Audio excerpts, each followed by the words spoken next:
Bismillahirrahmanirrahim. Assalamualaikum warahmatullahi wabarakatuh. Waalaikumsalam warahmatullahi wabarakatuh. Jamaah pejuang subuh Masjid Raya Pondok Indah yang dirahmati oleh Allah. Alhamdulillahirrabbilalamin. Wassalatu wassalamu ala asrafil anbiya'i wal mursalin wa ala alihi wa sahbihi ajma'in amma ba'du. Rabbi shrah li sadri wa yassir li amri wahlul 'uqdatam min lisani yafqahu qawli. Baik Bapak dan Ibu yang dirahmati oleh Allah, marilah sama-sama kita panjatkan puji dan syukur kehadirat Allah Subhanahu wa taala atas limpahan taufik dan hidayahnya. Sehingga kita pada pagi hari ini dapat berjumpa kembali untuk bersama-sama thalabul ilmi, meningkatkan iman dan takwa. Semoga Allah selalu melimpahkan rahmat-Nya pada kita semua. Wabil khusus Bapak dan Ibu jamaah pejuang subuh Masjid Raya Pondok Indah yang tergabung pada kajian pada pagi hari ini. Salawat serta salam senantiasa kita haturkan kepada baginda Rasulullah Shallallahu Alaihi Wasallam beserta para keluarga, para sahabat serta umatnya sampai akhir zaman. Dan semoga Bapak dan Ibu yang tergabung pada kajian pada pagi hari ini dapat yang mendapat syafaat beliau di yaumil akhir nanti. Amin amin ya rabbal alamin. Ya mohon maaf atas keterlambatan kajian pada pagi hari ini. Semoga tidak mengurangi keberkahan pada kajian pada pagi hari ini. Baik, sebelum acara dimulai, kami akan bacakan terlebih dahulu adab atau tata tertib mengikuti kajian. Senantiasa sama-sama kami ingatkan untuk meluruskan niat semata-mata untuk mencari ridho Allah Subhanahu wa taala. Kemudian untuk berpakaian rapih dan sopan, dan kedua menghadirkan hati dan menghadirkan pikiran serta fisik kita agar kita sama-sama bisa fokus mendengarkan butiran ilmu dan hikmah dari guru-guru kita. Lalu kami menghimbau untuk Bapak dan Ibu agar dapat mematikan mikrofon, lalu menonaktifkan video selama kajian berlangsung, terutama apabila dalam posisi berbaring atau bila mengantuk. Lalu Bapak dan Ibu apabila ada pertanyaan nanti dipersilahkan untuk dapat menulis melalui kolom chat atau dipersilahkan bertanya langsung ketika sesi pertanyaan.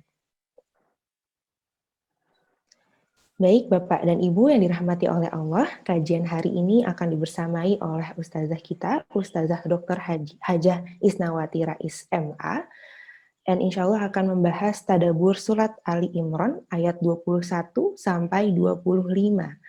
Dan Alhamdulillah beliau sudah dalam keadaan sehat di tengah-tengah kita. Assalamualaikum Ustazah.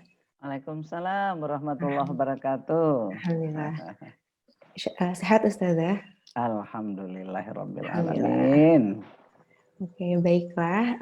Nanti untuk tausiahnya akan disampaikan selama 60 menit, kurang lebih sampai pukul 6.30 atau 6.45 ya. Lalu akan dilanjutkan dengan sesi tanya-jawab Ustazah selama kurang lebih 30 menit. Baiklah Bapak dan Ibu, marilah sama-sama kita buka kajian pagi hari ini dengan basmalah. Bismillahirrahmanirrahim. Lalu kepada Ustazah kami persilahkan untuk menyampaikan tausiahnya. Baik, Assalamualaikum warahmatullahi wabarakatuh. Alhamdulillahilladzi nahmaduhu wa nasta'inuhu wa nastaghfiruh. May yahdihillahu fala mudhillalah wa may yudlil fala hadiyalah. Asyhadu an la ilaha illallah wa asyhadu anna Muhammadan abduhu wa rasuluh la nabiyya ba'da hamdan wa syukran lillah. Tidak henti-hentinya kita bersyukur kepada Allah Subhanahu wa taala atas segala limpahan rahmat, nikmat, hidayah dan inayah kepada kita semua, terutama pejuang subuh yang sudah bergabung pada pagi hari ini di tengah-tengah bermacam-macam ujian Allah, baik yang alam ataupun non-alam, tetapi kita masih diberi ruang oleh Allah untuk melakukan sesuatu dalam rangka memperkuat keimanan kita, dalam rangka bertakarub kepada Allah Subhanahu wa taala. Mudah-mudahan dengan itu kita akan merasakan bahwa banyak sekali yang harus kita perbaiki dalam rangka mencari keridhaan Allah Subhanahu wa taala itu. Kemudian salawat dan salam semoga selalu tercurah kepada beliau junjungan kita, Nabi besar Muhammad sallallahu alaihi wasallam. Kita akan lanjutkan kajian kita ini dengan ayat ke-21 sampai 25 surat Ali Imran. Jadi sesudah Allah menetapkan bahwa agama yang diterima di sisi Allah itu adalah Islam, maka Allah akan berbicara tentang sebaliknya, yaitu orang-orang yang mengingkari ayat-ayat Allah. Nah, saya akan bacakan dahulu ayat ini, kemudian diterjemahkan, kemudian saya akan jelaskan ayat itu. A'udzu billahi minasyaitonir rajim. Bismillahirrahmanirrahim. Innal ladzina yakfuruna bi ayatillahi wa yaqtulunan nabiyyin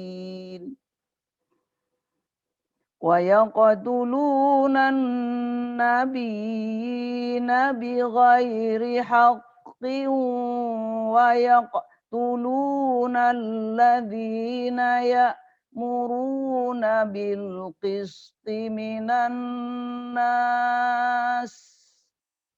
فَبَشِّرْهُم بِعَذَابٍ أَلِيمٍ Ulaika alladzina habitat a'maluhum fid dunya wal akhirah wa ma lahum min nasirin. Alam tara ilal ladzina utu nasiban minal kitabi yud'auna ila kitabillahi liyahkuma bainahum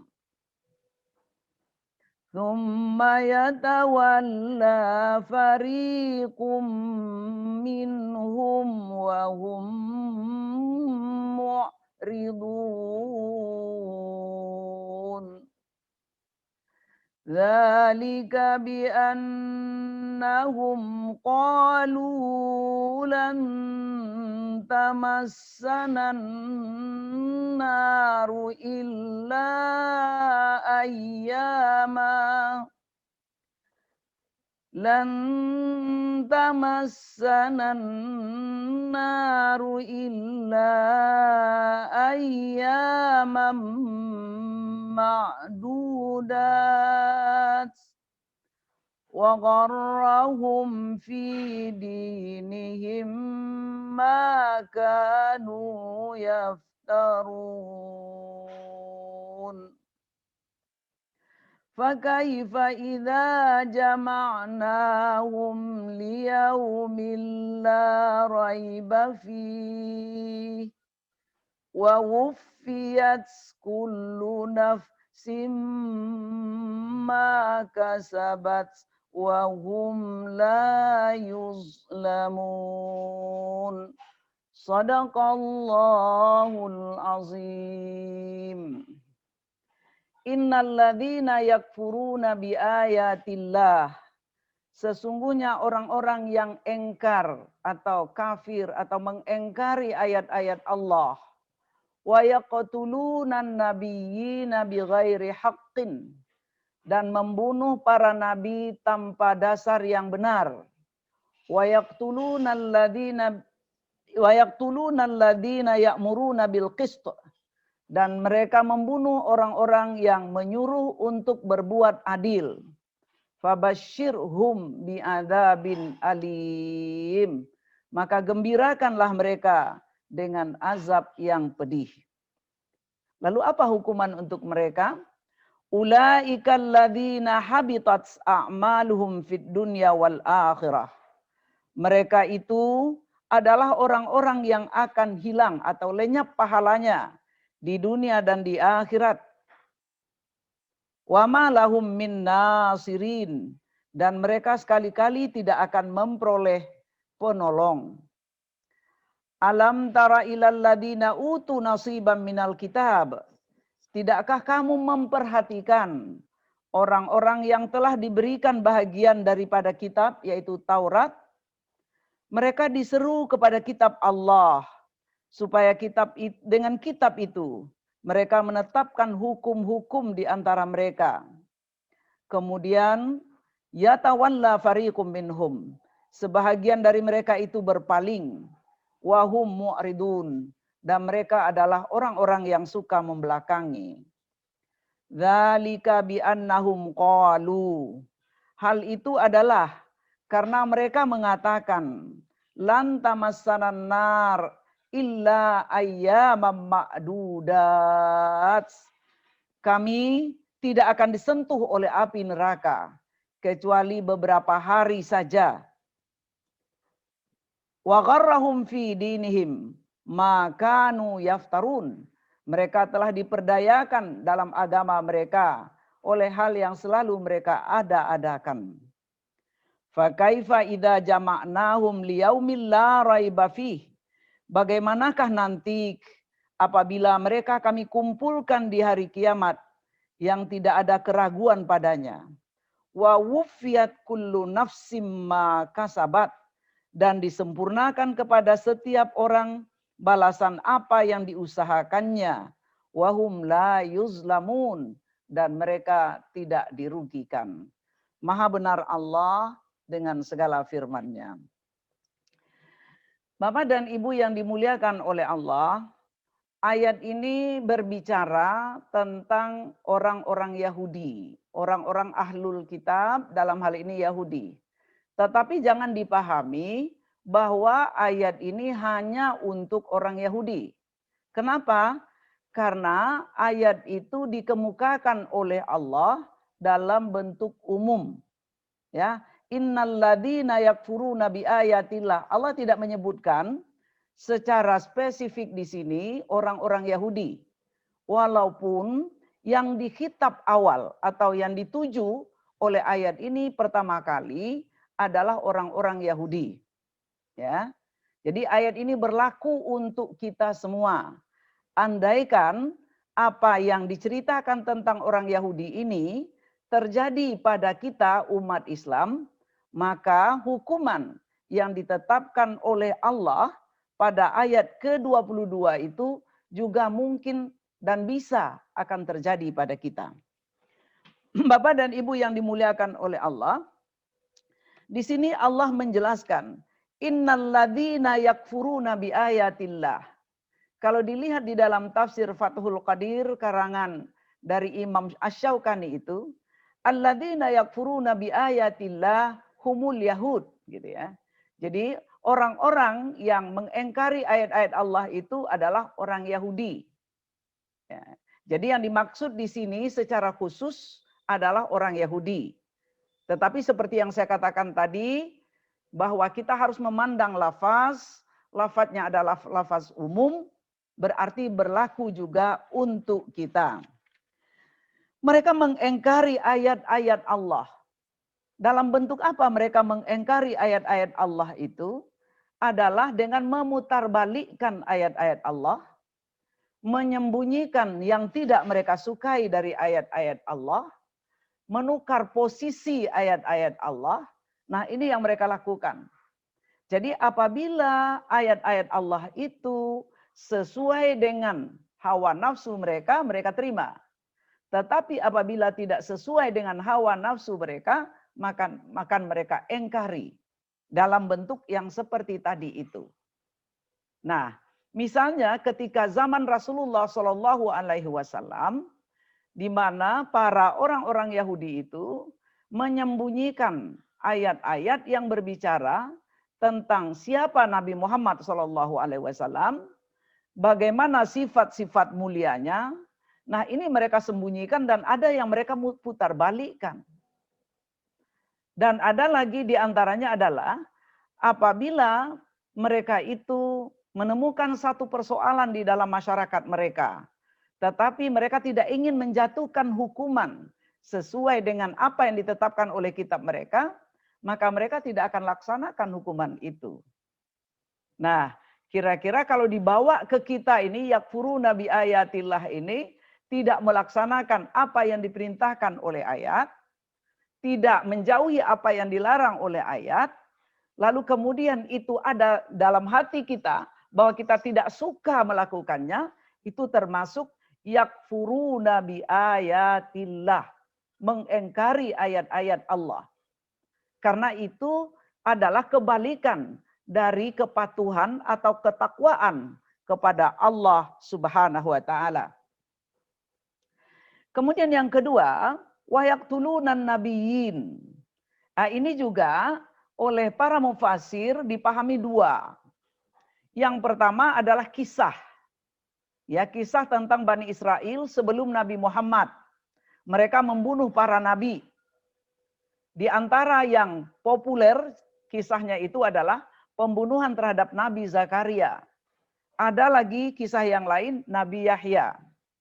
Menyangkut hal ini, riwayat dari Abu Ubaidah yang dikemukakan oleh Ibnu Jarir menjelaskan bahwa, kata Abu Ubaidah, "Qultu ya Rasulullah." Aku bertanya, "Ya Rasulullah, ayun nas asyaddu adzaban yaumal qiyamah?" Siapakah manusia yang paling berat azabnya nanti di hari kiamat? Qal. Maka Rasulullah SAW menjawab, rajulun qatala nabiyan. Itu yang pertama dulu. Jadi seorang laki-laki atau seseorang yang membunuh nabi. Lalu yang kedua, au rajulun amara ibi mungkarin wa naha an ma'rufin. Yaitu orang yang menyuruh yang mungkar, melarang dari yang ma'ruf. Jadi ini termasuk orang yang akan diazab dengan keras nanti di akhirat adalah orang yang menyuruh kepada yang mungkar, melarang dari yang ma'ruf. Kira-kira kalau dibawa ke sini ada enggak? Ya, dalam realisasi kehidupan terjadi seperti ini. Ya, menyuruh orang berbohong, menyuruh orang untuk melaksanakan ketidakadilan, dan menyuruh dan yang lain-lain yang itu adalah mungkar, dan melarang dari berbuat ma'ruf. Tsumma qara'al ayah. Kemudian Rasulullah SAW membaca ayat ini, yaitu innal ladzina yakfuruna bi ayatillah wa yaqtulunan nabiyyina bighairi haqq. Ya. Nah, lalu kemudian Nabi melanjutkan pembicaraannya dengan menceritakan tentang masa lalu orang-orang Bani Israel. Qatalat Banu Israel salasatan wa arba'ina nabiyan awalan nahari fi sa'atin wahidah. Jadi orang Bani Israel itu pernah membunuh nabi-nabi. Jadi nabi satu masa itu bisa banyak gitu. Ya, 43 orang dalam masa 1 jam di awal hari, artinya di pagi hari. Lalu datanglah 70 orang dari hamba sahaya kalangan Bani Israel untuk menegakkan keadilan, mengajak mereka berbuat ma'ruf, melarang mereka berbuat mungkar. Fakutilu jami'an min akhirin nahar min dalikal yaum. Maka yang 70 itu mereka bunuh semuanya di petang hari. Nah, ini yang dilakukan pada kisah yang lalu. Wa yaqtulunan nabiyyin. Tetapi kalau kita lihat di dalam surat At-Taubah ayat ke-74, di situ cerita tentang perang Tabuk ya. Jadi di dalam perang Tabuk itu perang yang terjadi di antara umat Islam dengan Romawi, tetapi tidak terjadi peperangan karena orang Romawi sudah merasa ketakutan duluan begitu. Maka kemudian ada segolongan dari orang-orang munafik yang awalnya itu adalah orang Yahudi. Mereka itu mencoba untuk membunuh Rasulullah SAW ketika mau pulang dari perang Tabuk itu. Jadi di dalam ayat ini bunyinya wahammu bima lam yanalu di tengah-tengah di ayat 74 itu. Mereka mencita-citakan apa yang tidak kesampaian. Lalu dijelaskan apa yang tidak kesampaian itu adalah keinginan mereka untuk membunuh Rasulullah Shallallahu Alaihi Wasallam. Jadi mereka telah membuat satu rencana makar waktu pulang itu, bagaimana caranya mereka bisa membunuh Rasul tetapi tidak bisa membuat alibi bahwa bukan mereka yang melakukan.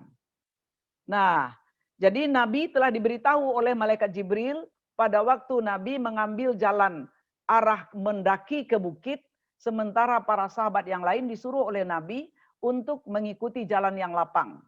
Jadi kata Nabi, nah siapa yang mau berjalan pada jalan yang lapang itu di perut lembah. Nah saya biar naik ke atas supaya jalannya lebih pendek, kata Rasulullah SAW.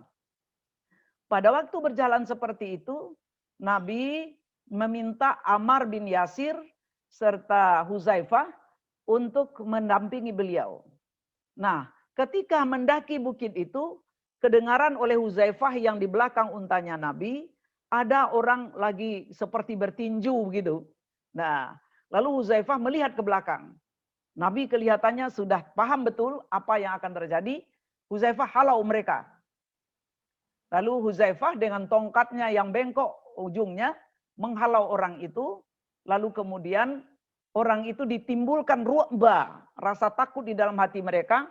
Khawatir kalau apa yang telah menjadi keinginan atau rencana mereka sudah diketahui oleh Rasulullah, maka akhirnya mereka kalah. Artinya mereka tidak jadi melanjutkan. Ya, mereka sudah pakai tutup muka dan seterusnya. Nah, setelah Huzaifah kembali, lalu Rasul bertanya, engkau tahu siapa yang di belakang tadi itu, ai Huzaifah? Kata Huzaifah, enggak. Aku cuma melihat salah satu kendaraannya aku kenal. Kata Huzaifah. Nah, kemudian dalam hadis Muslim dikatakan, ada 12 sahabatku yang munafik, kata Rasulullah, yang tidak akan mencium baunya surga. Nah, mereka itulah yang merencanakan makar kepada Rasulullah. Jadi, wayaqtulunan nabiyyin ini ada kisah pada masa sebelum Rasulullah SAW dan ada kisah pada masa Rasulullah SAW yang dilakukan oleh orang-orang Yahudi. Ya, dan mereka membunuh itu bighairi haq, tanpa ada alasan, tidak ada kesalahan daripada nabi itu. Nah, seperti yang diceritakan bahwa Nabi Yahya mereka bunuh karena tidak mau mengikuti apa yang diinginkan oleh raja di Damaskus itu ketika itu, bahwa dia akan mengawini anak tirinya.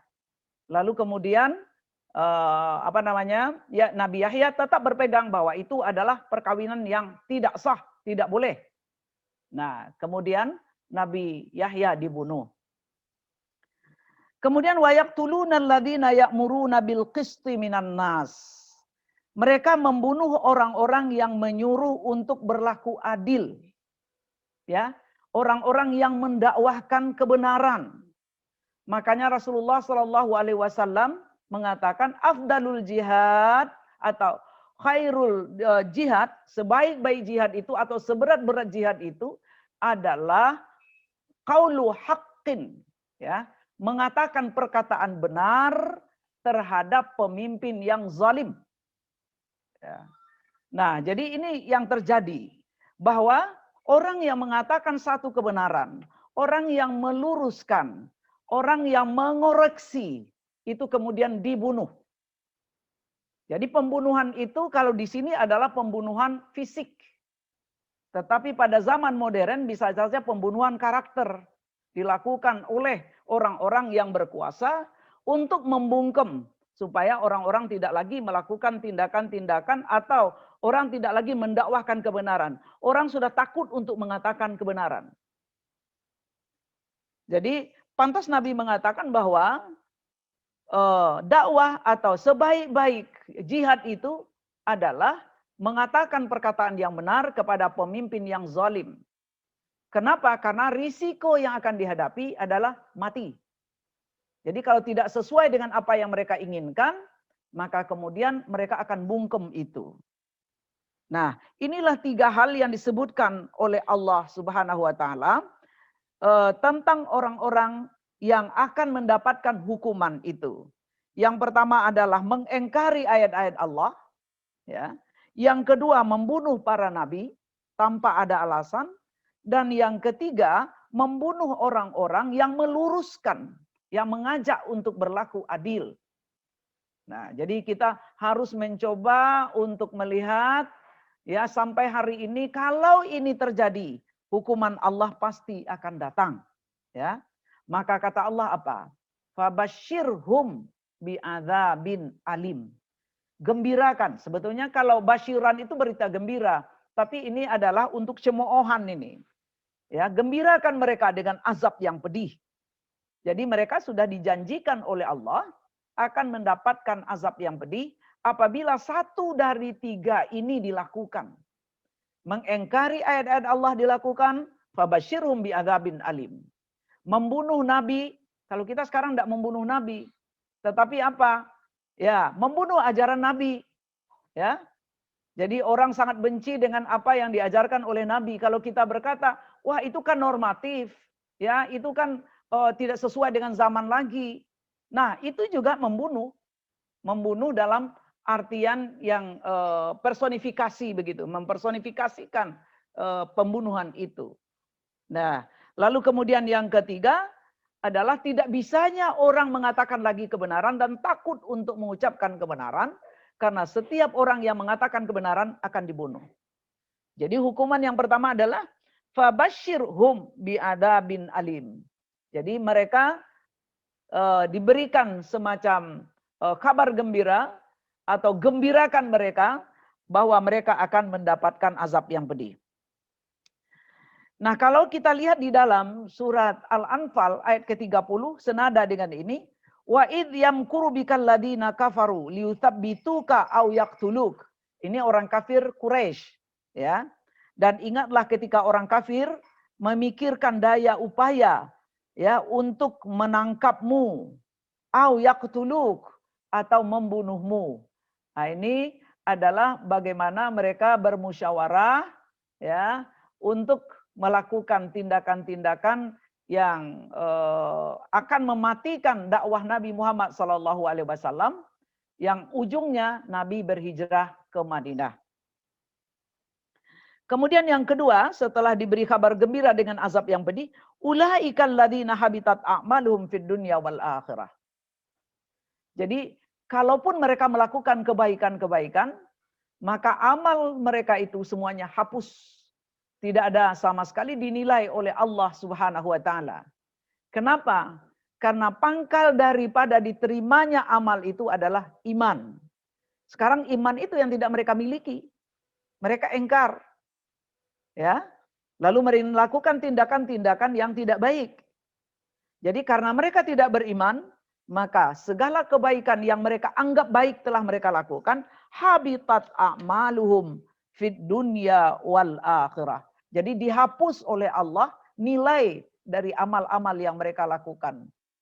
Nah, sementara kalau orang-orang yang beriman, satu akan dibalasi 10. Bisa satu dibalasi 700.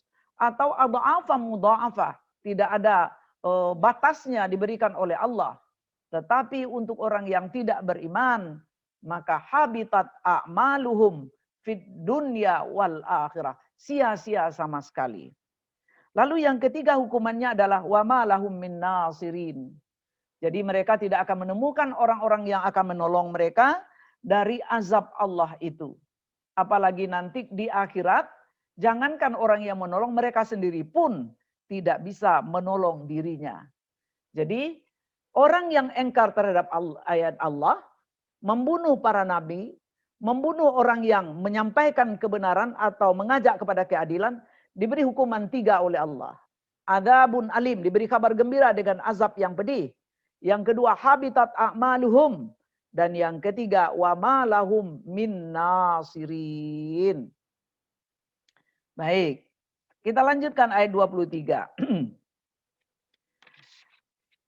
Ayat ke-23 ini sebab turunnya diberitakan dalam banyak riwayat. 2 di antara riwayat itu adalah, kan alam tara ilal ladina utu nasiban minal kitab yuda'auna ila kitabillah liyahkuma bainahum Tsumma yatawalla fariqum minhum wa hum mu'ridun. Ya. Jadi tidakkah kamu memperhatikan ya orang-orang yang telah diberikan bahagian dari Alkitab, yang dimaksud adalah orang Yahudi, ya. Yud'auna ila kitabillah. Mereka diseru kepada kitab Allah. Artinya mereka diseru untuk melaksanakan apa yang terdapat dalam kitabullah. Ya, melaksanakan perintah, menjauhi larangannya.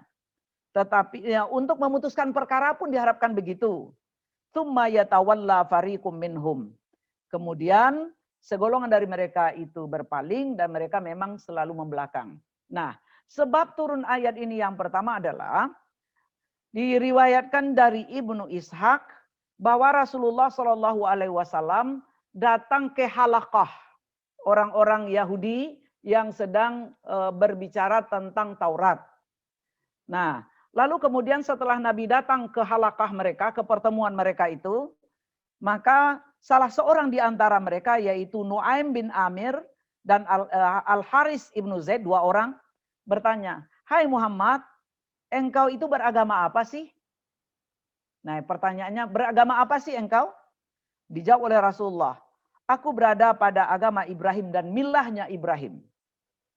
Lalu mereka menjawab, "Sesungguhnya Nabi Ibrahim itu adalah Yahudi." Kata orang-orang di halaqah Yahudi tadi. Lalu dijawab oleh Rasulullah, "Kalau memang demikian menurut kalian, ayo kita buka Taurat itu." Mereka tidak mau membuka. Ya memang karena di dalam kitab mereka tidak ada kan.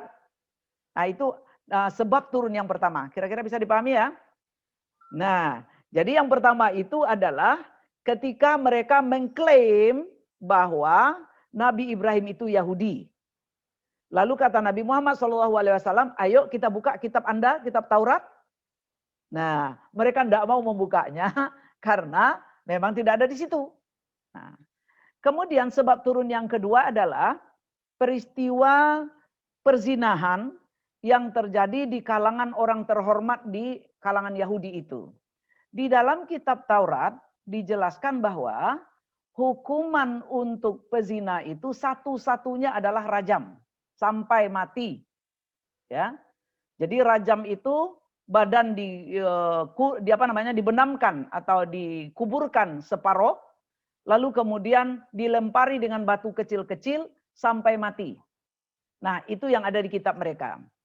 Nah, kalau untuk rakyat biasa, hukuman ini mereka lakukan. Tapi kebetulan yang berzina ini adalah kalangan terhormat mereka. Maka mereka datang ke Nabi SAW untuk meminta apa hukuman ya terhadap peristiwa ini. Nah, yang ada di mindset mereka ketika itu adalah harapannya agar Nabi memberikan hukuman yang lebih ringan dari apa yang terdapat dalam kitab mereka. Tetapi ternyata kemudian Nabi mengatakan, "Ayo dibuka kitab Taurat.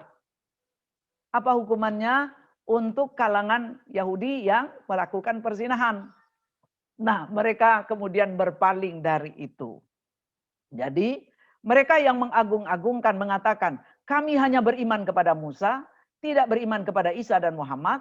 Kami hanya beriman kepada Taurat, tidak kepada Injil dan Al-Quran." Tetapi ketika mereka itu dihadapkan kepada persoalan memutuskan perkara, kalau tidak sesuai dengan keinginan mereka, apa yang ada dalam kitab mereka, mereka tidak mau melaksanakan. Nah, ini maksud dari ayat yang ke-23 ini. Jadi alam tara ilal ladina utu nasibam minal kitab ini maksudnya adalah bahwa orang-orang Yahudi yang telah mempunyai kitab yaitu Taurat yang mereka bangga-banggakan dan mereka tidak mau beriman kepada kitab yang lain kecuali kitab Taurat, ketika mereka diajak untuk memutuskan perkara yang terjadi di antara mereka dengan kitab itu, mereka berpaling. Ya. Nah, lalu kalau kita misalnya tidak pula mau bertahkim dengan kitab Al-Quran, kira-kira bagaimana itu ya? Kita sudah diberi oleh Allah Al-Quran. Di situ ada perintah, ada larangan, ada hukuman. Nah, kemudian kita tidak mau melaksanakan itu dengan bermacam-macam dalih yang hari ini dikemukakan oleh berbagai pihak. Nah, apakah kita tidak akan termasuk seperti orang-orang Yahudi ini? Kita dianggap oleh Allah berpaling dari kitabullah. Sementara kitab yang diturunkan oleh Allah ini adalah hudan linnas wa bayyinatin minal huda wal furqan. Ya, sebagai petunjuk, penjelas dari petunjuk, membedakan yang hak dan yang batil. Dan kita harus sami'na wa ata'na kepada firman-firman Allah yang telah disampaikan itu, karena kita yakin itu adalah titahnya Allah Subhanahu wa taala. Ya. Nah, tsumma yatawalla fariqum minhum wa hum mu'ridun itu, kenapa Allah berfirman dengan kata tsumma yatawalla fariqum minhum, ditambah lagi wa hum mu'ridun. Jadi sudah menjadi kebiasaan ya bagi orang-orang Yahudi itu dari dahulu untuk berpaling dari apa yang disampaikan oleh nabi mereka atau oleh kitab mereka. Misalnya, ketika mereka sudah selamat dari kekejaman Firaun, mereka sudah sampai ke daratan Arab sana. Lalu kemudian Allah sudah janjikan bahwa Palestina itu untuk mereka, Baitul Maqdis itu. Tetapi mereka disuruh berperang menghadapi orang Palestina yang ada di sana. Tetapi kemudian mereka tidak mau. Nah, apa katanya kepada Nabi Musa? Idhab anta wa rabbuk. Ya, pergi sajalah engkau dengan Tuhanmu pergi berperang. Kami duduk aja di sini, kalau engkau sudah menang nanti kami masuk. Nah, kepada Rasul yang mereka banggakan pun mereka mengatakan seperti itu. Ya, jadi artinya sudah menjadi kebiasaan turun-temurun bagi Yahudi itu bahwa mereka tidak patuh kepada Rasul, kepada kitab, atau selalu berpaling. Itu artinya wahum mu'ridun. Sebetulnya dengan summa yatawalla itu sudah cukup. Tetapi untuk menekankan bahwa kebiasaan mereka adalah meninggalkan atau berpaling dari ajaran itu, ditambah oleh Allah wahum mu'ridun itu. Nah, ketika memasuki Palestina itu lalu dikatakan ketika masuk katakanlah hittatun, ampuni dosa kami. Tetapi kemudian mereka tukarkan hintatun, beri kami gandum. Nah, lain yang diperintahkan, lain yang dikerjakan. Ini yang terjadi. Jadi andaikan kita pun suka melanggar begitu, maka nanti turun-temurun akan terjadi seperti itu. Ya, kebiasaan yang buruk itu ya akan turun-temurun. Jadi kalau kata orang kampung saya itu, kalau induknya buri, anaknya paling tidak rintik, katanya kan gitu. Ya, jadi ada keturunan-keturunan ke bawah itu yang mengambil sifat-sifat dari induknya itu. Nah, lalu kenapa mereka selalu berpaling itu? Nah, ini alasan yang dikemukakan oleh Allah. Ini alasan mereka yang disampaikan oleh Allah. Dzalika bi annahum qalu. Jadi mereka berpaling, tidak mau mengikuti aturan kitab mereka, tidak mau bertahkim itu. Karena mereka berkata, jadi ada di dalam pikiran mereka, di dalam konsep akidah yang mereka tanamkan di dalam diri mereka, walaupun menyimpang dari ajaran, lan tamassanan nar illa ayyamam ma'dudat. Jadi kami tidak akan disentuh oleh api neraka kecuali hanya beberapa hari saja. Jadi berapapun dosa kami, maka kami hanya akan masuk neraka itu beberapa hari saja. Nah, kenapa begitu? Ya, li'annana abna Allah wa ahibba'u. Jadi karena kami itu putra-putranya Allah dan kekasih-kekasihnya Allah. Jadi mereka membanggakan keturunan para nabi. Mereka beranggapan bahwa keturunan para nabi itu akan menjadi sesuatu yang dapat membentengi mereka dari neraka. Nah, lalu berapa hari itu berapa? Nah, berapa hari yang terbilang maksudnya itu? Ada yang menyatakan bahwa itu selama mereka menyembah anak sapi, yaitu 40 hari. Walaupun itu tidak ada penjelasan di dalam hadis yang sahih dan di dalam Al-Quran. Ya. Nah, lalu kemudian kalau kita bawa kepada kita, artinya kepada umat Islam, ini juga terjadi pada umat Islam sebenarnya. Nah, apa yang terjadi pada umat Islam yang saya maksud itu adalah bahwa kaum muslimin itu melakukan penyimpangan-penyimpangan. Yang pertama mengatakan bahwa kan ada syafaat Rasul, kita banyak bersalawat saja, nanti kita akan diberi syafaat. Nah, lalu ada lagi alasan mengatakan Allah tahu kok bahwa kita manusia biasa, ya, bahwa kita cenderung kepada ini dan ini dan ini. Allah Maha tahu, pasti Allah Maha Pengasih, Maha Penyayang. Lalu di ujung lagi, andaikan itu terbantahkan, bahwa yang penting kan iman. Kalau kita beriman walaupun masuk neraka kan ujungnya keluar. Nah, jadi ini sudah sama dengan orang-orang Yahudi itu konsepnya. Kalau masuk neraka kemudian keluar, ya beberapa hari, beberapa waktu, lalu kemudian keluar. Mereka lupa bahwa iman itu pada hakikatnya apa? Iman itu kan bukan hanya ucapan. Kan bukan hanya yang ada di hati. Tetapi ada 3 rangkaian penting yang perlu untuk iman itu. Yaitu mengikrarkan dengan lidah, membenarkan dengan hati, melaksanakan dengan anggota tubuh kita. 3 itu adalah komponen iman. Tanpa itu tidak bisa. Ya. Nah, jadi apa yang ada pada sifat-sifat orang Yahudi ini juga sudah terjadi pada umat-umat Islam, ya, sesudah masa-masa salaf itu. Kalau pada masa salaf, memang orang itu sangat takut dengan hari akhirat, sangat takut akan hukuman Allah, maka mereka betul-betul menjual dan menggadaikan dirinya kepada Allah Subhanahu wa taala.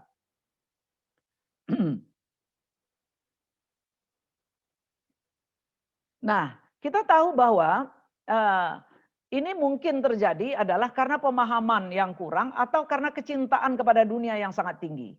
Nah, dikatakan oleh Allah, yang paling cinta kepada dunia itu kan orang kafir dan orang Yahudi. Ya. Jadi orang kafir dan orang Yahudi itu sangat-sangat cinta kepada dunia, dan bahkan kalau pengen mereka hidup 1000 tahun begitu. Ya. Nah, mereka berpikir bahwa panjang umur itu nanti akan dapat melepaskan mereka atau menghindarkan mereka dari azab Allah.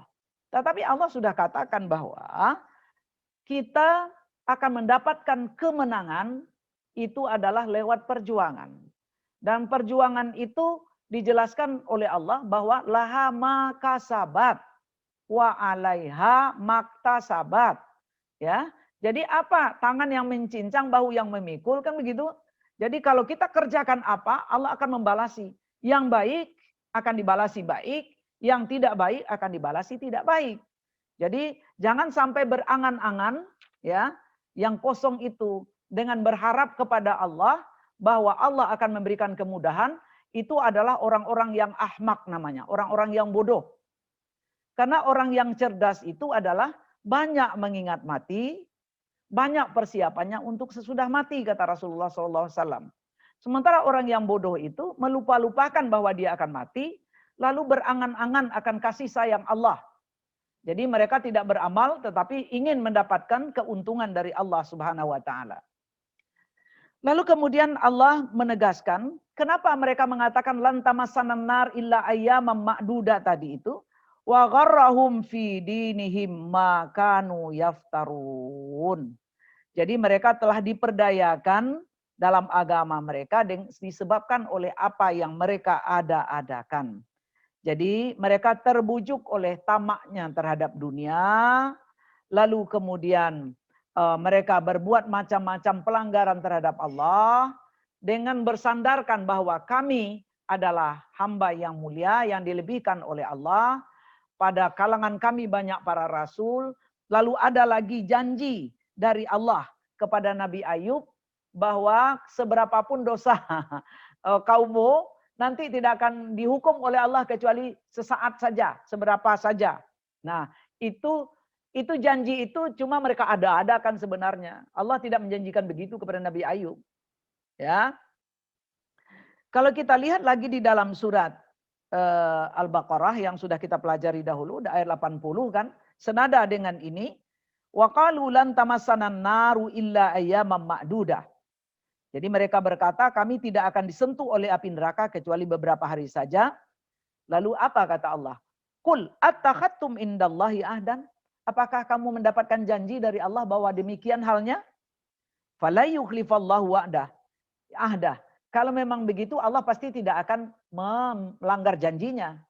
Nah, artinya ini pertanyaan tak bertanya untuk menegaskan tidak ada itu Allah janjikan begitu. Antaquluna 'alallahi ma la ta'lamun. Atau kalian membikin-bikin saja terhadap Allah apa yang kalian tidak ketahui.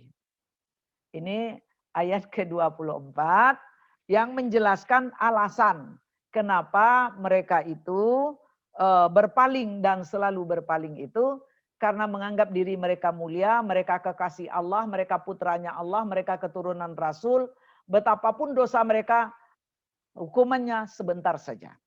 Nah, lalu kemudian ternyata kemudian apa kata Allah? Fakaifa idza jama'nahum liyaumil la raiba fih. Apakah yang akan mereka lakukan apabila kami mengumpulkan mereka pada hari kiamat yang tidak ada keraguan padanya, yang mana apa yang mereka asumsikan itu, apa yang mereka katakan itu tidak terbukti. Dalam artian bahwa mereka tidak akan dihukum seperti yang mereka katakan, tapi mereka akan dihukum sesuai dengan perbuatan mereka. Wa wufiyat kullu nafsim ma kasabat. Nah, setiap diri nanti akan disempurnakan balasan. Yang baik akan dibalasi dengan baik, ya. Manja bil hasanati falahu asyru amsalihha, paling tidak begitu. Siapa yang melakukan kebaikan paling tidak mendapatkan 10. Atau kamatsali habbatin ambatat sab'a sanabila fi kulli sumbulatin mi'atu habba, atau 700 seperti dicantumkan di dalam ayat 261 surat Al-Baqarah, atau adha'afa mudha'afah seperti yang dikatakan oleh Allah dalam surah Al-Baqarah 245. Jadi tidak ada batasnya. Ya, untuk perbuatan baik. Tapi sebaliknya, andaikan mereka melanggar aturan atau siapapun kita melanggar aturan, maka kita akan dihukum oleh Allah sesuai dengan apa yang kita lakukan itu, wahum la yuzlamun, dan mereka tidak akan dianiaya. Jadi tidak ada pengurangan pahala dan tidak ada penambahan dosa. Ya. Nah, adil seadil-adilnya. Inilah yang akan diterima nanti di hadapan Allah Subhanahu wa taala. Kalau kita lihat ayat ini secara keseluruhan, maka ada beberapa hal yang bisa kita tarik. Yang pertama adalah bahwa keengkaran terhadap ayat-ayat Allah, membunuh rasul atau membunuh nabi tanpa ada alasan, dan membunuh orang-orang yang mengajak kepada keadilan akan dihukum oleh Allah dengan 3 hukuman. Hukuman yang pertama, gembirakan mereka dengan azab yang pedih. Allah tidak menjelaskan bentuknya. Yang kedua, amalan mereka akan dihapus. Amalan baik yang mereka katakan baik itu. Kemudian yang ketiga, tidak siapapun yang bisa menolong mereka. Karena yang bisa menolong ketika itu hanyalah Allah. Inilah yang dikatakan yaumal la tajzi nafsun an nafsin syai'a wal amru yauma idzil lillah. Tidak seorang pun bisa menolong orang lain. Wala taziru waziratu wizra ukhra. Tidak pula bisa berbagi dosa di sana. Nah, lalu kemudian Allah menjelaskan pula tentang keadaan orang-orang Yahudi itu, bahwa mereka tidak mau memutuskan perkara dengan kitab mereka karena tidak sesuai dengan keinginan mereka. Nah, andaikan pada diri kita melakukan apa yang kita sesuai dan tidak melakukan apa yang tidak kita sesuai, maka itu sesuai pula dengan firman Allah. Afatu'minuna bi ba'dil kitab wa takfuruna bi ba'd. Apakah kamu beriman dengan sebahagian isi Alkitab, lalu kamu engkari sebahagian yang lain? Kalau begitu, berarti tidak udkhulu fis silmi kaffah. Kita tidak masuk ke dalam Islam itu secara keseluruhan. Ya. Nah, karena dengan masuk kepada Islam secara keseluruhan itulah yang nanti akan dapat membawa kebahagiaan kepada kita di hadapan Allah Subhanahu wa taala, tidak seperti yang diklaim oleh orang Yahudi ini. Lalu kemudian di ayat ke-23, membangga-banggakan keturunan, membangga-banggakan diri, merasa sudah baik begitu walaupun pelanggaran banyak, kasih sayang Allah itu hanyalah merupakan angan-angan kosong, tulul amal namanya itu. Ya. Karena apa yang akan diberikan oleh Allah sesuai dengan apa yang kita kerjakan. Nah, lalu kemudian jangan kita ditipu oleh hal-hal yang seperti dilakukan oleh orang Yahudi ini. Nanti angan-angan kita itu akan berbeda dengan apa yang akan kita temukan di hadapan Allah di hari akhirat. Baik, saya kira demikian kajian ini. Ya, saya kembalikan kepada Habibah. Ya, Assalamualaikum warahmatullahi wabarakatuh. Waalaikumsalam warahmatullahi wabarakatuh. Jazakumullah khairan katsiran kepada Ustazah Hisnawati. Masya Allah materinya sebuah pengingat ya bagi kita semua, terutama saya pribadi. Baiklah, sebelum kita melanjutkan ke sesi tanya jawab, akan saya umumkan beberapa hal terlebih dahulu. Mohon izinnya kepada para jamaah dan Ustazah. Ya, jadi setelah ini jangan kemana-mana terlebih dahulu, karena insya Allah setelah kajian Ahad pagi ini kita akan lanjutkan silaturahim online. Kali ini kita akan ke Argentina, dan hari ini akan dipandu langsung oleh Duta Besar luar biasa dan berkuasa penuh untuk Republik Argentina, Bunda Nini Kunariati. Lalu kami mengundang juga untuk Bapak dan Ibu untuk dapat hadir di kajian rutin kami di pekan depan untuk jadwalnya hari Rabu, yaitu kajian wakaf dengan narasumber Ustadz Yusri Ahyar, Esos, dengan tema Wakaf itu mudah, murah, dan sederhana.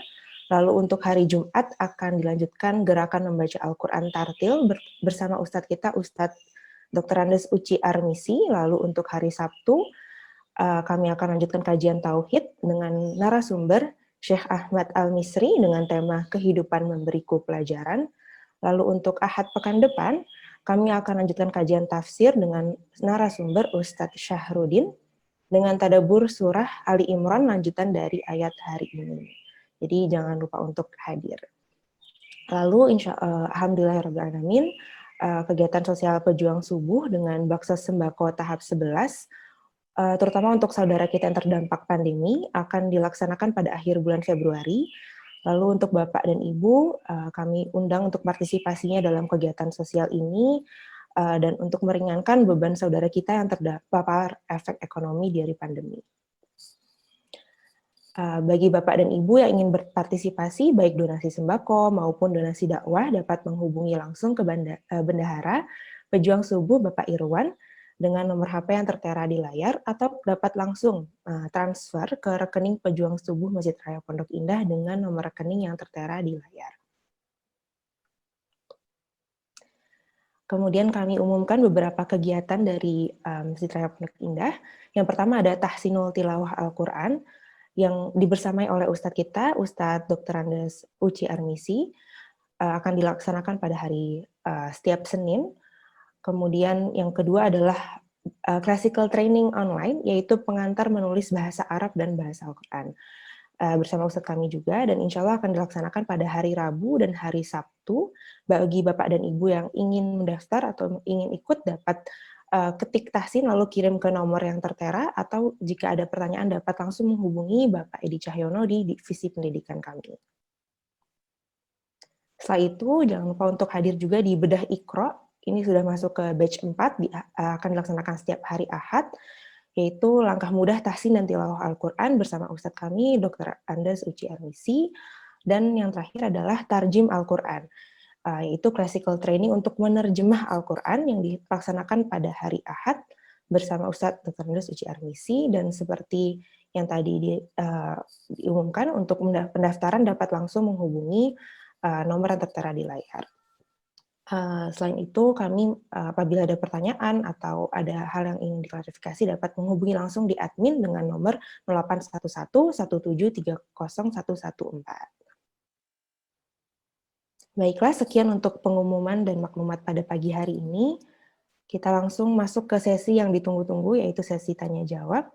Kami mengundang Bapak dan Ibu untuk dapat mengetik pertanyaan di chat atau dapat nanti raise hand, nanti lalu akan dipersilakan untuk berinteraksi secara langsung. Baik, Ustazah, ini sudah ada dua pertanyaan. Yang pertama akan saya bacakan terlebih dahulu. Yang pertama dari Ibu Yanti. Mohon izin bertanya, Ustazah, kenapa Islam disebut sebagai agama yang benar di sisi Allah Subhanahu wa Ta'ala? Mohon penjelasannya sesuai yang di dalam Al-Quran. Di surat dan ayat berapa? Terima kasih Ustazah. Dipersilakan Ustazah Isna untuk dapat Baik. jawab.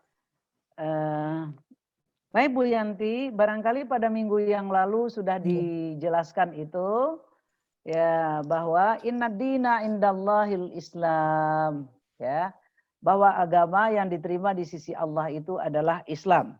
Nah, jadi kalau kita buka kembali pelajaran pada minggu yang lalu ya oleh Ustadz siapa kemarin itu, maka akan ketemu oleh kita di ayat ke-19 ya, ayat ke-19 surat Ali Imran. Nanti akan dilihat pula ayat ke-83 dan 85 ya. Jadi kalau di dalam ayat ke-19 inna dina indallahil Islam. Sesungguhnya agama yang diterima di sisi Allah itu adalah Islam. Wa maktalafal ladina utul kitab illa mim ba'di ma ja'ahumul ilm baghyam bainahum.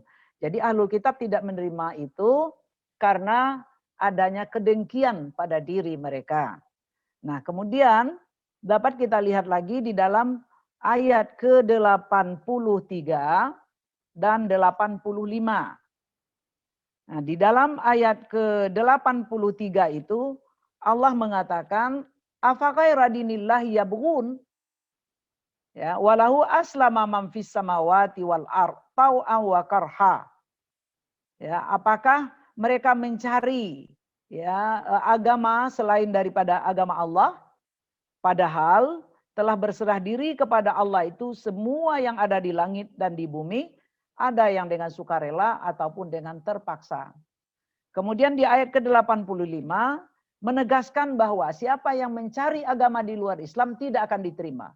Wa may yabtaghi ghairal islami dinan fala yuqbala minhu. Jadi Allah sendiri yang menjelaskan itu Bu Yanti ya. Kalau kita kaitkan lagi dengan surat kelima ayat ketiga, itu semakin tegas lagi bahwa Allah menyempurnakan ajaran agama Islam itu sebagai nikmat yang besar untuk kita semua.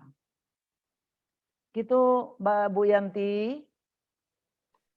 Insya Allah sudah sangat Ya. menjawab. Oke Bu Yanti ya.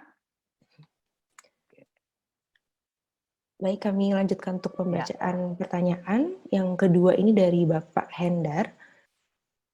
Benarkah bahwa Nabi Zakaria dibunuh dengan digergaji ketika sedang sembunyi di dalam pohon? Lalu ada 4 pertanyaan nih Ustazah. Itu yang pertama, kemudian yang kedua, siapa raja yang membunuh Nabi Yahya dan bagaimana dibunuhnya? Yang ketiga, apa kaum yang membunuh Nabi Zakaria dan Nabi Yahya? Dan yang keempat, adakah ayat yang mengatakan bahwa Bani Israel berderajat lebih tinggi dari kaum yang lain? Mungkinkah karena itu negara Israel lebih super dari negara-negara Arab? Ya. Dipersilakan kepada Ustazah. Ya. Memang kalau kita lihat hadis-hadis yang sahih, kita tidak menemukan bahwa Nabi Zakaria itu sedang berada di dalam pohon, lalu kemudian digergaji.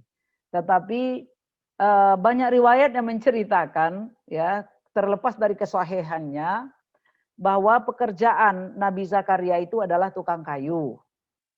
Lalu kemudian ketika dia tahu bahwa putranya telah dibunuh oleh Raja Herodos, kalau tidak salah namanya Herodos. Lalu kemudian beliau dikejar pula, ya, oleh pesuruh-pesuruh raja untuk membunuh Nabi Zakaria.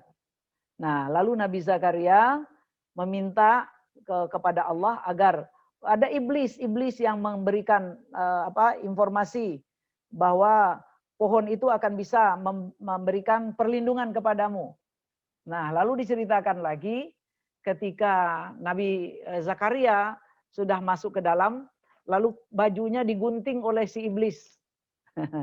Lalu baju yang guntingan ini dibawa oleh iblis itu kepada kaum yang mencari ini, bahwa Nabi Zakaria ada di pohon itu dong. Nah, orang tidak percaya, masa bagaimana orang bisa masuk ke pohon? Ini buktinya, ini bajunya, saya potong nih. Tetapi riwayat ini tidak bisa kita pertanggungjawabkan. Gitu ya. Nah, karena ceritanya banyak sekali ini, kalau kita baca lagi di dalam juz 1 kitab tafsir Asy-Syaukani itu Fathul Qadir, itu dijelaskan bahwa Nabi Yahya pertama dulu, ada seorang raja, yaitu Herodos tadi itu, ingin menikahi anak saudaranya. Nah, kalau di tempat lain dikatakan adalah anak tirinya. Jadi ceritanya banyak sekali. Lalu kemudian mereka minta fatwa kepada Nabi Yahya. Nabi Yahya mengatakan bahwa itu tidak bisa, tidak boleh. Menurut ajaran agama Yahudi atau agama Bani Israel itu tidak boleh. Haram. Nah, lalu kemudian si perempuan kalau memang Akang betul-betul cinta kepada saya, kira-kira Akang lah gitu ya, kepada raja tadi, saya pengen satu hadiah gitu. Apa hadiahnya? Hadiahnya adalah kepalanya Yahya. Ya, semula si raja tidak mau melakukannya, tetapi karena cinta dan kemudian didesak, nah akhirnya disuruhnya lah pesuruh-pesuruhnya untuk membunuh dan dibawalah kepala Yahya itu dengan nampan, dengan darahnya kepada orang yang dicintainya yang tidak dibolehkan oleh Yahya tadi itu. Nah, itu tentang Nabi Yahya dan Zakaria. Tapi yang jelas, kalau kita baca di dalam surat Maryam ayat ke-15 itu, Allah mengatakan bahwa Allah memberikan keselamatan kepada Yahya ketika dilahirkan, ketika kematian, lalu ketika dibangkit. Nah, kita kan tidak tahu istilah keselamatan yang dikatakan ini apakah termasuk keselamatan dari pembunuhan atau seperti apa. Lalu kemudian di dalam surat Al-Baqarah kalau saya tidak salah bahwa faddaltukum alal alamin gitu ya. Jadi kami lebihkan kamu dari orang-orang lain. Jadi orang lain itu yang maksudnya adalah yang semasa dengan dia. Semasa dengan Bani Israel. Ya. Jadi sebelum Nabi Muhammad SAW yang paling banyak diturunkan nabi dan rasul itu adalah Bani Israel. Jadi dengan itu mereka lebih berbudaya, lebih mempunyai ilmu dibandingkan dengan orang-orang lain. Jadi kelebihannya bukan sampai hari ini, bukan sampai kepada umat Nabi Muhammad, tetapi adalah pada masa sebelum Nabi Muhammad SAW. Ya, kalau tidak salah bunyinya inni faddaltukum alal alamin. Sesungguhnya aku melebihkan kalian dari orang-orang lain yang semasa dengan kalian. Nah, itu ayatnya begitu. Ya, Pak Hendar.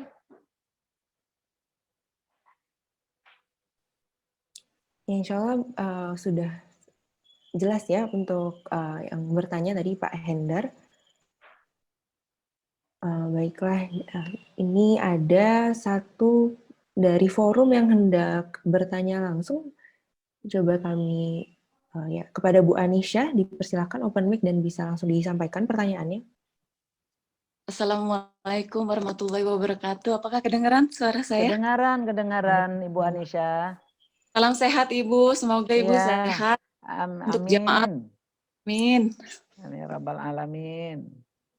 Oh ya, Bunda, sesuai dengan yang tadi Bunda jelaskan, kan banyak sekali Muslim yang mereka seperti Yahudi. Mereka hanya mengambil keuntungan dari ayat-ayat Al-Quran sesuai kehendak mereka, dan mereka tidak mengikuti apa yang against mereka gitu loh. Dan itu banyak sekali terjadi di zaman sekarang.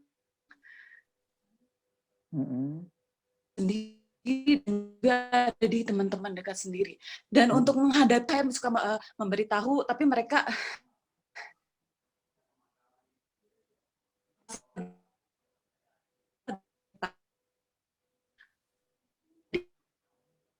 hilang suaranya, Bu. Iya, mohon maaf Ibu, suaranya ada terputus-putus. Tapi mungkin sudah tertangkap oleh saya kali ya. Assalamualaikum. Jadi bagaimana caranya gitu ya Bu ya? Iya, bagaimana caranya menghadapi untuk teman yang seperti orang Yahudi itu hanya mau mengambil keuntungan dan tidak mau mengikuti yang ada di Al-Quran dan mereka hanya mau mengikuti logika mereka dan against dengan Al-Quran gitu loh Bunda. Ya. Terima kasih Bunda. Yang pertama, Al-Quran itu dijelaskan adalah firman Allah. Allah itu adalah yang maha tahu, ya, yang maha tahu tentang makhluk ciptaannya. Lalu kemudian kita datang dari Allah dan akan kembali kepada Allah. Perjalanan hidup kita di sini akan diminta pertanggungjawaban oleh Allah. Kasih sayang Allah kepada kita semua. Nah, Allah memberikan tuntunan supaya jalan kita lurus. Nah, siapa yang mau mengikuti tuntunan itu dia akan selamat. Tetapi siapa yang tidak mau mengikuti atau setengah-setengah mengikuti, maka tentu dia akan tidak selamat. Jadi kita mencoba memberikan bil hikmati, andaikan dia adalah orang yang terpelajar adalah dengan cara bil hikmah. Kalau sekiranya dia kurang terpelajar tentang agama, wal mau'izatil hasanah, dengan nasihat-nasihat, gitu ya. Andaikan mereka itu ingin berdebat dengan kita, wajadilhum billati hiya ahsan. Ya, kita berdiskusi dengan cara yang baik dengan orang-orang tersebut. Jadi ingatkan bahwa kita datang ke sini bukan dengan kemauan kita sendiri, kita didatangkan oleh Allah, kita diberikan oleh Allah segala kebutuhan kita, ya, wa atakum min kulli ma sa'altumu, kata Allah di dalam surat Ibrahim ayat ke-34 itu. Aku berikan kepadamu apa saja yang kamu minta, artinya apa saja yang kamu butuhkan. Nah, wa in ta'uddu ni'matallahi la tuhsuha. Jika kamu hitung nikmat Allah, kamu tidak akan pernah bisa menghitungnya. Innal insana lazalumun kafar. Tetapi manusia itu amat aniaya, amat kufur nikmat. Jadi kita memulai dari bagaimana kita hadir ke sini, bagaimana besarnya nikmat Allah yang Allah berikan kepada kita, ya, nikmat kehidupan, nikmat harta benda, nikmat kedudukan, nikmat keluarga, semuanya itu tidak akan kita peroleh kecuali dengan fadlullah, ya, dengan karunia Allah Subhanahu wa taala. Nah, kita cuma diminta oleh Allah mensyukuri itu. Nah, kemudian kita diingatkan oleh Allah dalam surat ke-51 itu, surat At-Tahrim itu, wa ma khalaqtul jinna wal insa illa liya'budun. Aku tidak ciptakan jin dan manusia kecuali untuk beribadah kepadaku. Dan beribadah itu bukan hanya sholat, bukan hanya puasa, tetapi melaksanakan segala perintah, menjauhi segala larangan, seperti yang telah diajarkan oleh Allah Subhanahu wa taala. Tetapi yang jelas Ibu Anisha, berdakwah itu kalau mengajak orang kepada yang ma'ruf lebih ringan dibandingkan mencegah orang dari yang mungkar. Ya. Nah, namun kita harus bersabar sedikit demi sedikit, jangan borongan, nanti dia kekenyangan lalu termuntahkan oleh dia. Jadi sedikit gitu.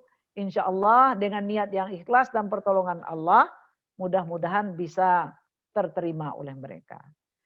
Jadi mereka bersikap seperti itu kan karena hubud dunia, ya, karena cinta kepada dunia.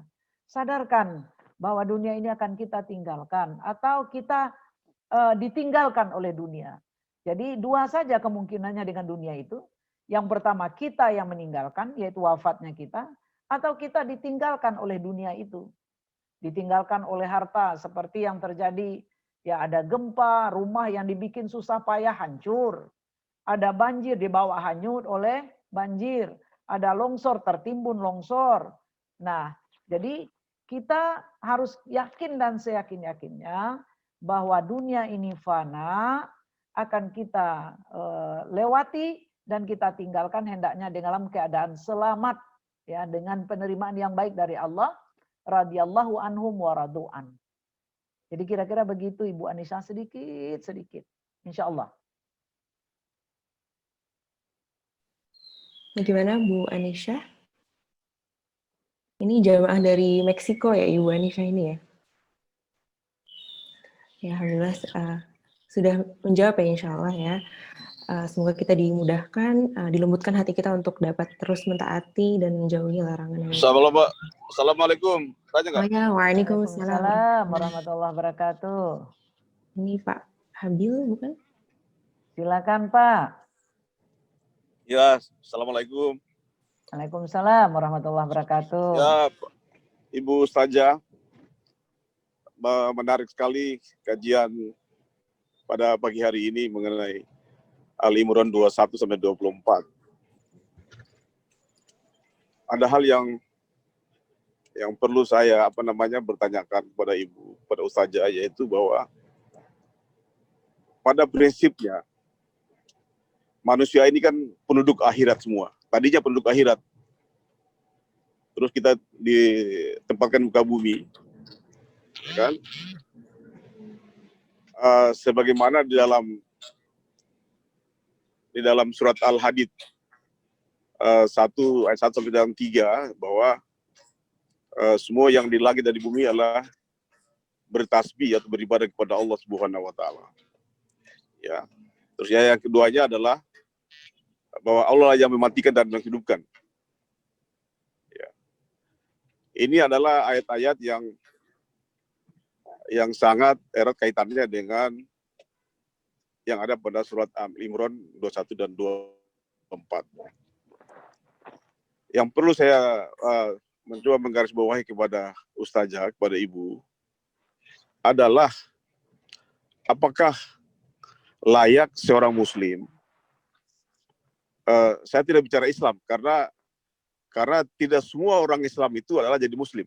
Itu harus digarisbawahi gitu, bahwa sekali lagi saya katakan bahwa tidak semua orang Islam itu adalah Muslim, menjadi Muslim. Sama juga bahwa pada umumnya semua manusia itu Islam, tapi tidak semua Islam itu jadi Muslim.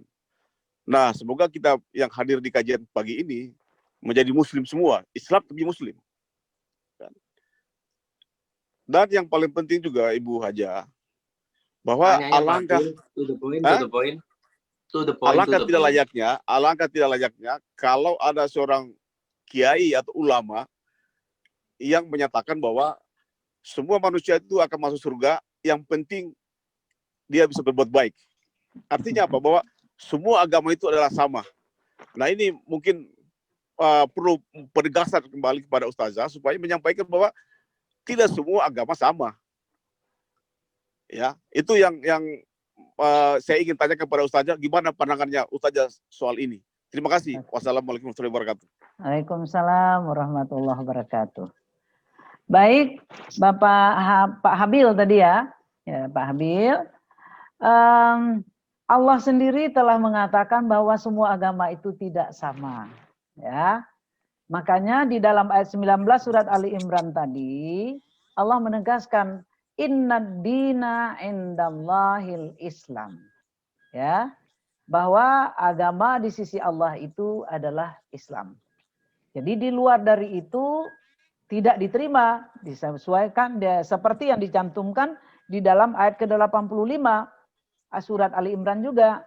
Wa may yabtaghi ghairal islami dinan falayuqbala minhu. Ya. Jadi siapa yang mencari selain dari Islam sebagai agamanya, maka tidak akan diterima. Wa huwa fil akhirati minal khasirin. Dia di akhirat nanti akan termasuk orang yang merugi.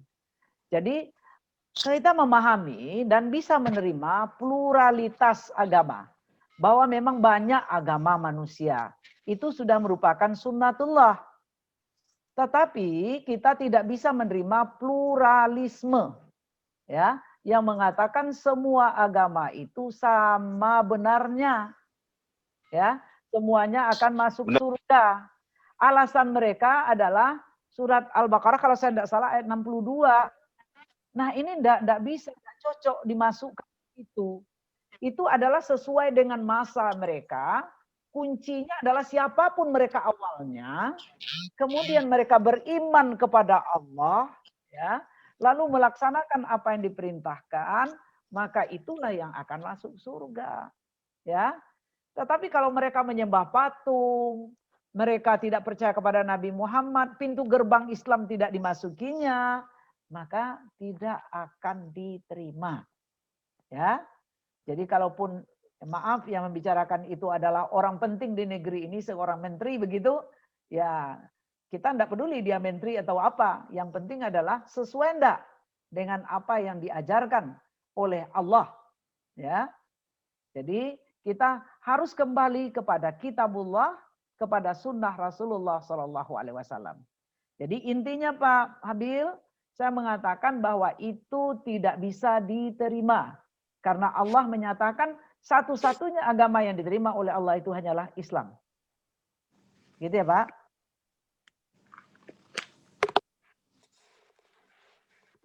Oke. Insya Allah sudah menjawab ya untuk Pak Habil. Ya baik, terakhir ini ada satu lagi pertanyaan Ustazah Ya. dari Ibu Yanti. Untuk pertanyaan terakhir dipersilakan Ibu Yanti untuk dapat bisa on mic. Iya, Assalamualaikum Ustazah. Waalaikumsalam warahmatullahi wabarakatuh. Iya, saya pernah mendengar dari salah satu ustadz, apabila seseorang sudah meninggal dunia dan pada waktu nanti akhirnya semua manusia itu yang masuk surga itu dia tidak akan melakukan kegiatan-kegiatan rutin seperti di dunia. Seperti sholat, berbuat baik dan segalanya. Bahwa hal itu pernah saya dengar dari Ustadz, apakah hal tersebut benar? Jadi apabila kita sudah memasuki surga nanti pada hari akhir, apakah kegiatan-kegiatan rutin yang kita kerjakan sesuai dengan Al-Quran dan hadis itu tidak kita akan lakukan lagi apabila kita sudah di surga? Ad-dunya darul amal wal akhirah darul jaza. Dunia itu tempat berkarya, tempat beramal. Akhirat itu adalah tempat pembalasan. Jadi di sana tidak ada lagi perintah, tidak ada lagi larangan. Ya, semuanya adalah balasan dari apa yang kita lakukan di sini, di dalam kehidupan kita di dunia. Jadi apa yang dikatakan oleh Ustadz itu memang seperti itu Ibu. Kenapa? Karena beramal itu adalah ketika kita hidup di sini, di dunia ini. Jadi ad-dunya darul amal. Dunia itu adalah tempat beramal, tempat berkarya, mau baik mau tidak baik. Nanti balasannya adalah di akhirat. Jadi kita di sana menerima balasan yang baik akan mendapatkan balasan baik, yang buruk akan mendapatkan balasan buruk. Jadi andaikan kita termasuk orang-orang, insya Allah kita bermohon kepada Allah, kita termasuk orang-orang yang ashabul yamin paling tidak, walaupun tidak as-sabiqunal awwalun, ya kita masuk surga dengan segala keindahannya, dengan segala kenikmatannya. Ya kita tidak punya pekerjaan lagi untuk melakukan dan tidak ada perintah, tidak ada larangan lagi di sana itu. Tapi seperti apakah kehidupan di sana? Wallahu a'lam bishawab. Allah yang Maha tahu secara persis bagaimana. Iya. Nah, gitu Pak Bu Yanti. Iya, terima kasih Ustazah. Ya, sama-sama Ibu. Alhamdulillahirrahmanirrahim. Ya tidak terasa ya jamaah ini sudah menunjukkan pukul 7. Jadi mohon maaf untuk pada jamaah yang belum dapat terjawab pertanyaannya, namun kita harus cukupkan dulu kajian pada pagi hari ini. Marilah sama-sama kita tutup dengan doa bersama kepada Ustazah Isna jika berkenan untuk dapat memandu doa di pada pagi hari ini. Ya, agaknya kita doa kafaratul majlis saja lagi karena jam 7 ya. Subhanakallahumma wa bihamdika asyhadu an la ilaha illa anta astaghfiruka wa atubu ilaik. Mudah-mudahan kekeliruan dan kealpaan kita selama kajian ini mendapatkan ampunan dari Allah dan kita akan mendapatkan keberkahan daripadanya. Assalamualaikum warahmatullahi wabarakatuh. Waalaikumsalam warahmatullahi wabarakatuh. Jazakumullah khairan katsiran. Alhamdulillahirrahmanirrahim. Saya juga sebagai MC pada pagi hari ini mohon maaf apabila ada kekurangan. Wassalamualaikum warahmatullahi wabarakatuh. Saya kembalikan ke Pak Fadian dan Bu Rani untuk tur online kita setelah ini. Terima kasih Mbak Biba dan Ustazah. Assalamualaikum warahmatullahi wabarakatuh. Waalaikumsalam warahmatullahi wabarakatuh. Sama-sama.